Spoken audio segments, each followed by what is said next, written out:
Hey guys, welcome back to another episode of the HardBody Chronicle. Thank you for joining me again. Um, just want to say I apologize for the lack of updates. I was actually sick, so I didn't have, I couldn't do any podcasts. My voice was all messed up, but I'm good now. And I'll talk about that a little bit later. But first and foremost, I want to say this podcast is brought to you in part by Papa's Apothecary. It's run by my good friend Kevin, and he's a trained herbalist out of Bastyr University. So they make a lot of really good stuff. Beard oil is my favorite, probably my favorite product that they make. But lately, now with the long hair, I'm using the hair oil pretty often. So check them out. I'll leave their links all down in the description below. So check them out. They make a lot of really good stuff, and hands down, some of the best beard oil, hair oil that I've used so far. I don't know. This partnership works out. I think I keep growing out my beard. Now I'm growing my hair. So shout outs to Kevin and his team out there. So it's been good working with you. So yeah, like I was saying, I was kind of sick. I actually had strep throat. Had to go to urgent care because it had gotten so bad that I like it hurt to swallow anything. Like I could barely drink water. Um, like I would sip on some water and I'd swallow, and that effort to swallow down water like made me like squirm. Like that's how much it hurt. Um, I was worried it was COVID at first because it started just like a kind of just regular sore throat, some chills. I thought I had a fever, and I thought maybe my body's just fighting off whatever this is. But then my throat got really bad, um, and yeah, I had to go to urgent care because I just it was extremely frustrating. Like I can put up with a lot of discomfort. I have a really high pain tolerance, but the fact that I hurt to drink water or even swallow like my spit, like it was just extremely frustrating. And I thought, you know what, this is time to go see what's going on because, like I said, I'd strep before, but not like this. So it was pretty severe. And when I got there, the doctor's like, "How are you breathing?" Like that's how bad it was because my tonsils were all swollen. Um, and I could breathe, fine. I could breathe through my nose and my mouth, but um, like I guess like when the doctor took a look, she was like, "What the fuck is this?" So, um, thankfully, because of modern medicine, I got an IV. They gave me some kind of steroid, and then just a saline solution to rehydrate. And within about, I want to say, 2 hours or so, I was feeling a lot better. So yeah, that was kind of wild. And while I was there, they tested me for COVID. So I guess I never had COVID or whatever. So I guess that was a plus of spending an evening at urgent care. Um, and they just kept me around for a few hours after the fact just to make sure everything was good and that the steroid or whatever was working. Um, but yeah, that was frustrating. Um, anything dealing with this is just, I mean, sometimes you don't know how severe or how bad it is, and um, you know it was good to actually just go to a doctor and see what they thought. And yeah, it was bad. So I got antibiotics. I took those for about 7 days, and yeah, I mean, I think for about a week I was recovering, and then week two I kind of came down with some more sore throat symptoms, but those went away within a day or so. So I was worried because, man, like it was, like I said, anything with the throat is just extremely frustrating because it just fucks up everything. Like you don't want to eat, it's hard to drink. But thankfully, after I finished all my antibiotics, all the penicillin or whatever the fuck it was, I was good to go. So that is why I took a little mini break. It just took a while to really bounce back. I was glad I wasn't COVID just because that has all the other kinds of implications. And funny enough, as soon as I got cleared from strep, I got my first COVID vaccine. So I got part one, and in about a month, I'm gonna get the second vaccine, the second shot. So after that, I should be good to go, and I can go back to my reckless way of life. And yeah, just see, it'd be nice to travel again and see my friends. That's the biggest one for me. Like, everyone's got different kind of reasons and whatnot, and they're all valid. Like, this shit's been wild. No one really knows how to deal with it. It's just best to play it safe. And I can understand some friends don't want to hang out, just health issues or kids or whatever. Don't want to affect other older family members, parents, or whatnot. So I get it. And I was telling my friends the other day, like I had a dream that we were just hanging out. Like that was like we were just kicking it. I don't even know where, but we were just all together. I think it was like a barbecue or some shit. I was like, man, what the fuck? Like that's the type of shit that I'm dreaming of. Like, yeah. So yeah, I'm just looking forward to things going back to some kind of normalcy, but I don't know. It seems like 2020 refuses to die. There's, I mean, the last month or maybe last 2 months, all kinds of shit has been going on. A lot of this popped off while I was sick, so it was kind of wild just seeing all the shit on the news and trying to recover from my own stuff. But yeah, 2020 is still lingering with us. I mean, we're what 4 or 5 months into 2021, but 2020 is there's some residual effects from that year still that we're dealing with. And yeah, I mean, people are still getting shot by police. We got black and brown people getting shot. Um, Man, what a frustrating thing to deal with for those communities. I think I was watching the news and one of these panelists just goes, yeah, it's like this constant grief that you're dealing with, and I mean that's what it is. I mean, it's just you see news of some other person of color has been shot by police. Like it's like what the fuck? Like the George Floyd trial is going on, and the day the verdict is announced, a black girl gets shot by police. It's like, man, it's like there's no lessons learned yet, and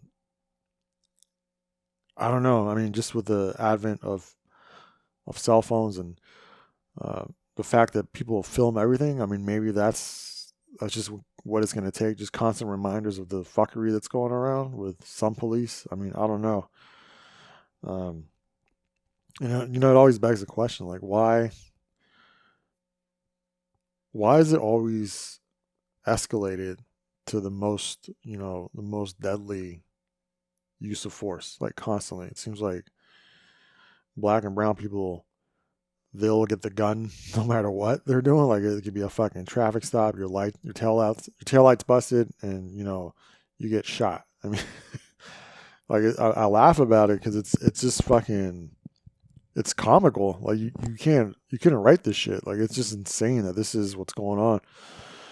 Um, yeah, and with in a lot of these situations, there's nuances to them. There's different variables that affect how we should approach them. But at the same time, it's like, man, like that's the first thing that comes to the police officer's mind is just I'm just gonna shoot. It doesn't matter what it is. Like it could be an altercation, some kind of foot chase. The gun's coming out no matter what, and that to me it's just kind of I don't know. Like I don't know what kind of like I seriously question what kind of training is actually going on. Um, I mean, I'm not saying I'm fucking John Rambo or anything, but if if a 15-year-old girl with a knife scares you, you probably shouldn't be a cop. Like, real talk. That's what it comes down to. Like, if you're scared of a child with a knife, maybe you shouldn't have applied. Like, like, they should have asked you that when you interview to be a cop. Like, if that scares you, or if you just shoot first without really knowing what's going on, or you don't have the training to handle someone with a knife, like one-on-one without a firearm, then you probably shouldn't be a cop. And I don't know what kind of training these guys have, or I mean, cops in general. I mean, I know my gym offers training to cops, like free of charge. Like, and that's what it should come down to, because of like um, real life situations benefit from actual sparring. Like, what to me, what differentiates like a brand new martial arts student to someone who's experienced is being able to remain calm in a very potentially dangerous situation. So, like, if you're in a fight, right, you're out in the street, the person with training, martial arts training, whatever the fuck it is always going to have the advantage, or the person who's just kind of, doesn't have the martial arts background, doesn't have that kind of training, doesn't have that kind of focus or discipline to really be effective in a street fight. Whereas someone who trains, it's different, because they've put thousands of hours, in the gym, training, sparring, going live, going hard. They know how to react to whatever it is you give them. So, like, if I run into someone out on the street who is untrained, I've had the advantage, because I know all the looks that he's going to give me, right? Like, I've seen a lot of different people, a lot of different body types, a lot of different fighting styles, that I can just kind of like, all right, okay, I can kind of see where you're going. I know what you're trying to do, versus someone who's untrained, right? So that's, to me, if you're a cop, or a soldier, or someone like you, this is stuff that should be kind of second nature to you, almost. Like, if you see a kid with a knife, you're not gonna freak out. Like, first off, there's like two weapons, non-lethal weapons you can use before getting to the gun. Like, you have tasers, you have mace. Like, you could use those to address what was going on. And then, so if it comes down to hand, I mean, you also shouldn't be, concerned. Like, all right, I might take a hit or two, but this person is just, clearly untrained. They'd have to be really lucky to get like one good hit on me with a knife or not. Like, so to me, that's just how I think of it. It's just, again, man, it's just fucking, I'm just dumbfounded a lot of the times as to who these cops are, and what kind of background they have, and what kind of training they've actually taken a part in. Because I know, I mean, at least in my gym, we have cops, we have military. So it's these guys they know how to handle themselves in these crazy situations, because they have the training, they have the background, they have the knowledge, they have the know-how as to how to approach certain things. And to me, like, if you're a cop and you don't have that, you shouldn't be a cop, right? Or you shouldn't be put in a situation where you have to make that call, because you're not cognizant enough to know what's really going on, or how to handle what's being thrown at you. And that's, to me, that's every time I see this crazy shit, like someone getting shot by a cop, it's like, fuck, like, what the fuck happened there, right? Like, it's just, like, there was a lot of steps that should have been taken before it even got to that point. And it's clear to me that a lot of these cops just don't have any fucking clue how to handle someone physically, verbally. It's just, so it's like, man, you really should not be out there. Like, you should be maybe a dispatcher, not the fucking cop going on site and seeing what's going on. Like, if there's a fucking brawl, someone's got a knife, and you just start blasting away, like, I don't understand. Like, that's not policing. That's just meeting violence with more violence, and it doesn't solve or bring an end to that situation It doesn't make it any better. You make it worse by showing up. And that's the thing that's just fucking blows my mind every time. I just don't understand. Like, and the other one with Dante Wright too, like traffic stop. You shoot your taser thinking you shoot your gun thinking it's your taser.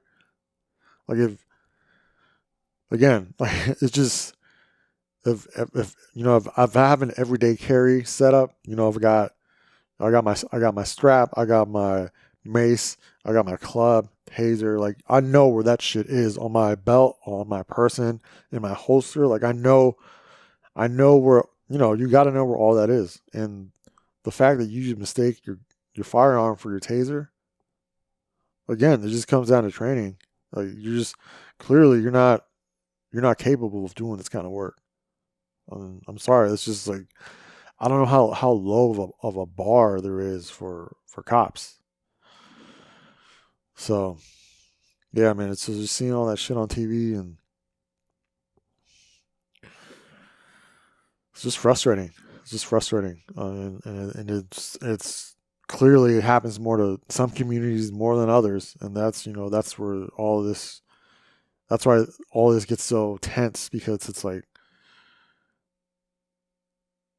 you're just kind of frozen as to what you can do. You just feel helpless, right? Like it's like oh fuck, I'm getting pulled over by a cop. Like what the fuck? Like what could go wrong in this situation? And clearly a lot of shit goes wrong all the fucking time, and that's exhausting. That's exhausting for black and brown people specifically, just because it's like fuck, man. Like you just don't know, just because your fucking skin tone, like really, that makes you more vulnerable to being pulled over or questioned by police. Like what the fuck, like. And then on top of that, oh, it was, so and so was shot. Well, they have these prior charges and they did time, a few years ago or whatever the fuck. It's like that has nothing to do with why they had to die on that day. Like it's just ridiculous. Like you try to vilify them after the fact, and that's fucked up. And I hate that shit. But it's like you're just trying to justify fucked up policing, and that's not cool. That never gets a pass from me. So, police aren't they're not the judge, jury, or executioner of people. It should never be that way. They're not. They just enforce the laws. If you're doing something wrong and you get caught, like you do your time or whatever the fuck it is, and then you move on from that. Like it shouldn't come down to you getting shot for something like that wasn't like hurting anyone else. It's like if you want to do some fucked up shit on your own, so be it. But be aware that if you do the crime, you do the time, right? So it's like, what's the point of having these laws if the second that you get caught, you could just fucking die, right? I mean, what the fuck? So again, just extremely frustrating to see all this stuff go down. Yeah, and like as someone who's very white passing, and and having friends, black and brown friends, and I worry a lot because I've said this time and time again. Like anytime I talk to one of my black friends, like they all have a driving while black story. It's just fucked up. Like it's like why is that? That shouldn't be, but it is, and that's what we got to fix. And you know what? Even I don't know, like how long do we have to wait for some kind of actual change to take place? And that's the question, right? So, yeah, um, fuck. So, and on top of that, like this whole year, like since the beginning of the year, now we have all these fucking mass shootings. which is like, what? It's like once COVID is dying down, or we're getting, over something, and now mass shootings are back. It's like, and I was looking, I was wondering like how many mass shootings have there been in 2021. I looked it up, and then since March 31st, there have been 126 mass shootings. And a mass shooting is considered if I believe if three above over 3 or 4 people are shot. So according to Wikipedia, 148 people have died this year from mass shootings. 481 have been injured, and there have been a total of 629 victims, including the shooters. So it's like, again, like, that's the thing too. Like, I don't know. I mean, I'm very pro gun. I'm all for it, but at the same time, it's like, who the fuck are we letting? How are we letting these people get these guns?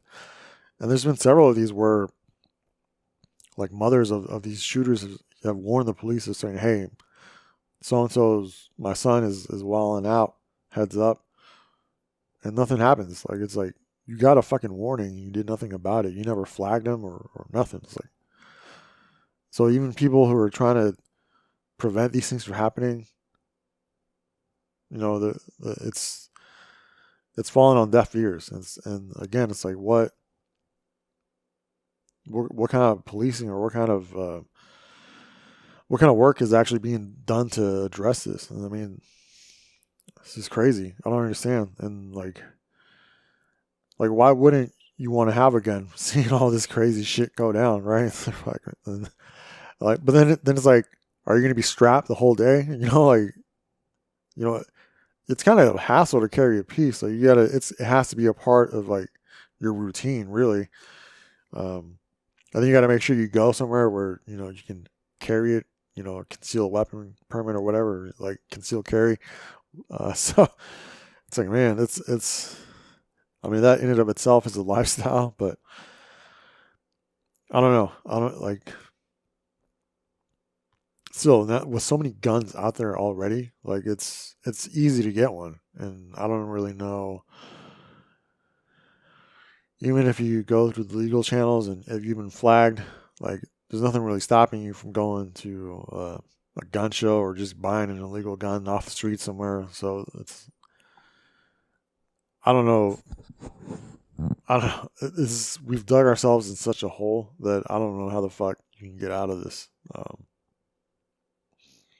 Like, short of just banning firearms, and that's probably never going to happen in the U.S. Because we just love our guns, and I'm not a gun nut. Like, I like them; they're cool. I like shooting them every once in a while, but I go with my friends and like, oh man, like, seeing what the firearms they have is like, oh, this is crazy, like fucking Call of Duty or some shit. Like, but like the feeling I get after shooting a gun, I feel kind of dirty, like, because it's like, it almost feels like you're cheating. I shoot a powerful gun, and I'm like, people shouldn't have this. That's my feeling, like, but to a lot of people, just going to the range, having guns and all that, it's a lot of fun. I get it, because it's an exhilarating feeling when you shoot a gun. It's nothing like it. I can't. It's hard to describe. Like, if you've never shot a gun, it's just an immense amount of power in your hand. Like, in shooting off some rounds at the range. It's like, it's an adrenaline rush, and it's hard to match it.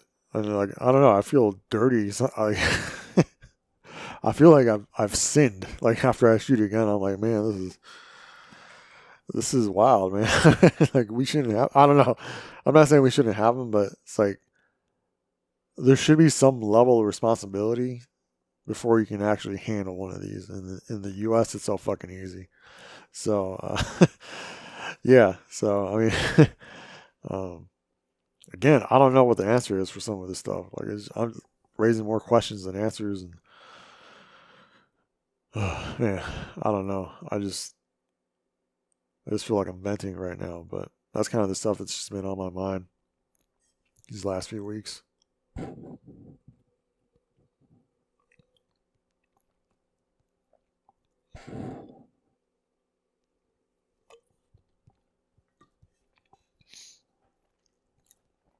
So yeah, I'm just gonna move on to something more positive. So we had a pretty big UFC event, UFC 261. Um, Overall, a lot of fun. Um, I would gladly illegally stream this event again, no problem. There's on paper the whole card was stacked, and a lot of the times, like you might get together with some friends, actually pay for the pay per view, and like it's a fucking snooze fest. You're just fucking bored out of your fucking mind because every fight goes the distance. Now that now whether it goes the distance or it's a knockout, to me either way, like I still enjoy it, but I feel kind of bad for my friends who are like more casual and they just want to see the knockout, which I get. I do too, but like I appreciate, if you can dominate someone for 5 rounds or whatever, and you can hold them down, that's cool. To me, that's because that's hard to do. But this was definitely like if you had a bunch of casual MMA fans, this was like the perfect pay per view for that. Just because I'm just looking at the results, and at least on the main card, no fight went the distance. No fight went past the second round. That's fucking wild. So, just going through the main card. So, Anthony Smith defeats Jimmy Crute. This was funny because Jimmy, he threw out a leg kick and fucked up his foot, and he essentially had drop foot. So like he couldn't stand like on his foot, like it would just roll over anytime you put weight on it. Um, so that was gross. I've seen that before, like in Bellator too, where I think it was Eddie Alvarez uh, fucked up his leg in the same way, couldn't stand on it, couldn't put any weight on it. It looked broken, but I guess it was just kind of injured in that point in time, and so you couldn't really stand on it, and that's what happened. So yeah, that was the doctor called it. He couldn't stand on his own, on his feet, couldn't walk. It was gross. And then and then it was a Uriah Hall versus Chris Weidman, and 17 seconds into the fight, Chris Weidman throws a low leg kick.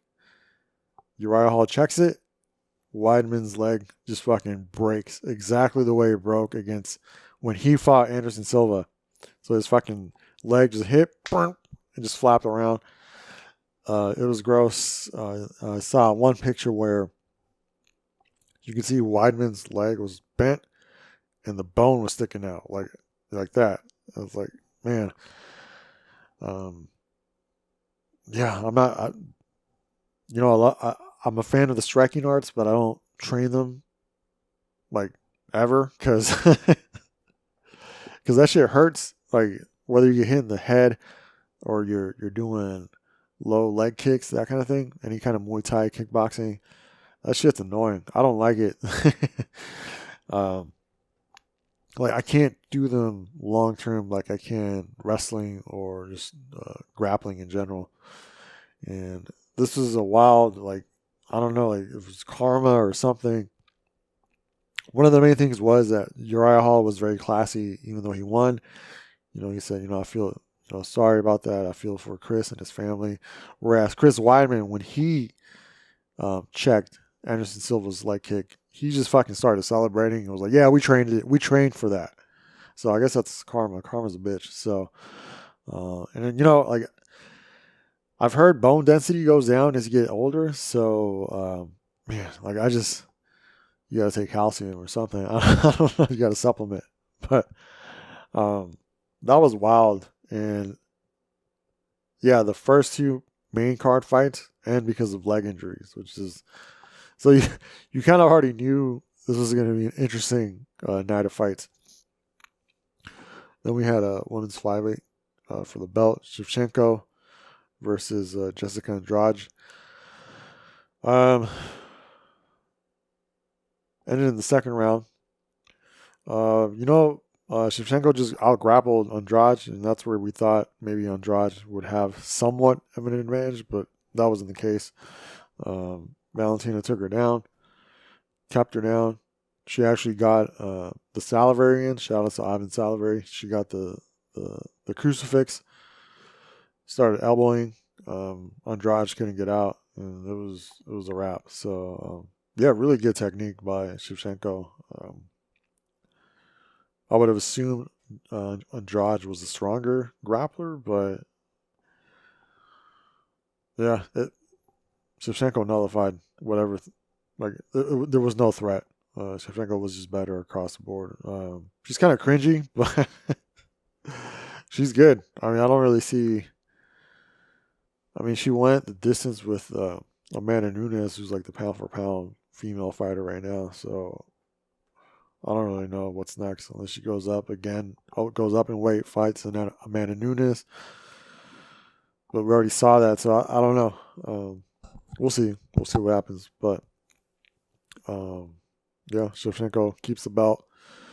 And then it was women's strawweight, and this was Rose Namajunas versus Zhang Weili. And yeah, 1 minute 18 seconds. Rose head kicks Weili, knocks her the fuck out, like just out. And then Weili gets up. She's complaining. She's fucking pissed, like yelling at the ref, like fucking stomping her feet. She just didn't believe that she got knocked out, but that was the case. And so there's two interesting facts about this. There were 3 other Chinese fighters on the card, and UFC has been really pushing to get in the Chinese market, so Weili was kind of their key to that. But UFC opened their own training performance center in China. I don't know where, but they had 3 fighters who trained at that center fight on this card. So China lost all their fights. So not a good look. I didn't see the other fights because they were the early prelims, but yeah, I think China's gonna have to regroup after this. I don't know who's training them or if they're going back and forth like between China and U.S. But it might be good to get them over to the U.S. if they have if they're able to do so. I don't know, but yeah, Wiley's really good. I'd be curious to see a run back of this fight. I don't know if Rose is super accurate with her striking, and she was able to beat Joanna, the previous champ. So, I mean, Rose is a beast. I don't know. She's kind of weird, but she definitely rises to the occasion. And actually, Rose is the only woman fighter to reclaim their lost title. So that's pretty badass. So shout out to Rose. Always an interesting fighter. If you ever see her interviews or anything online, she's kind of odd, but she's cool. And then, so moving on to the main event, that was Jorge Masvidal versus Kamaru Usman. This was like really an extremely hyped fight, mostly because of Masvidal. Masvidal, you could always argue was maybe you could say he talked his way into these big fights. But I think UFC is really starving for like actual stars, so to speak. And Masvidal definitely is good on the mic. He's entertaining. He's kind of polarizing sometimes too. He's very much like a Nate Diaz or Nick Diaz, and those guys barely fight. But anytime they fight, people talk about it. It gets headlines. So Masvidal is the same way. I didn't think Masvidal could beat Usman. Like it would have had to been like a just if So if Masvidal was gonna win, it was gonna be by knockout because Kamaru is such a good wrestler. He can just hold anyone down. But what was interesting is that Kamaru beat him at his own game. So there was one thing I noticed that Masvidal was keeping his left hand down all the way down. Like he was just kind of like trying to be slick, but um, in the second round, Kamaru I think caught wind of that and was able to just overhand right. I think it was a right. Yeah, I'm not sure, but it was just a wild winging punch, and Kamaru landed and just knocked him the fuck out. Like it was like this is gonna be gift and shared across the world billions of times. Um, you could see the all the water and sweat just like fly off Masvidal's head. It was epic. So yeah, it was a knockout. It wasn't how I thought the fight was gonna go. I was very surprised. Kamaru Usman is a beast though. I don't. It's gonna be hard to see who can take the belt away from him. He's already beat a lot of the top contenders. Again, you could say Masvidal probably shouldn't have been fighting him, but he talked his way into it. It was still entertaining. And then in the first round or the second round, like 1 minute into the second round, and that was it. Overall, a very entertaining UFC. Mostly due to the fact that none of these fights went past the second round, but yeah, uh, you couldn't have written a better or more entertaining UFC. The crowd was wild. So also, this was the first time since COVID that it was a full capacity crowd. I didn't see any fucking masks in the arena. Like people were just wilding. It was in Florida, so I'm not surprised. But yeah, the crowd was wild. It was entertaining. It was a good time. Had I paid for it, I think I would not regret it. So shout out to UFC for putting on a pretty good card. Shout out to the fighters because they came and they brought it. Yeah, we'll see. We'll see what happens next. There's a lot of interesting fights coming up, and I'll talk about those, as they come. So yeah, that's pretty much all I got for this week. Again, I apologize for the delay in episodes. I was just sick, and then honestly, it was just a lot of depressing stuff to talk about. So I wasn't really looking forward to bringing this up, but we need to talk about it. We need to address it, and I hope something happens. I don't know what the fuck, but still, we at least need to discuss what's going on in the world. So, thanks again for tuning in. Blessings to all of you, and I'll catch you next time.